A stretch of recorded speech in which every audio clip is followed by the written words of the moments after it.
ما تمشي للجمهور كاين واحد الحاجه حنا شفناها كاملين بحكم ما لقاو حتى شي حاجه. ما تنساش بانه الملعب على اعلى مستوى، الفندقه على شوف فين مشاو، رغم انه حتى الجو الحمد لله الامطار الخير اللي جات ما عراتش الواقع ديالنا، العكس كشفات الحقيقه ديال اليد العامله المغربيه اللي وصلت هذه المنشات. راه مشاو كيقلبوا على ديك الرشاشه اللي كيخرج منها الماء، قال لك راه حفره، مشاو كيقلبوها داروا عليها كاملين باش تعرف كيقلبوا لك على.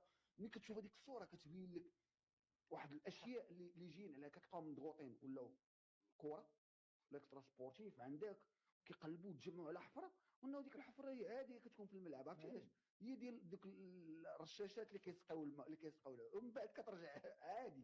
زعما يبينوا المغرب راه مشكل وتجمعوا على الصوره وحنا شفناها، تجمعوا على هذيك وكيقلبوا. المساعد ديال المدرب وعيط وعاد شرحوا لي بان راه شنو كاين ما عرفش وكذا هما اللي ما نعرفش بهذا الشيء راه تطور بان راه كيطلع كيولي كل شيء حيت هما كيسقيو باقي كيسقيو بالطريقه ديال كيجيبوا السيتيرنا كيجيبوا السيتيرنا وكيبداو يدوروا، فهمتي؟ باقا ما وصلهمش التكنولوجيا.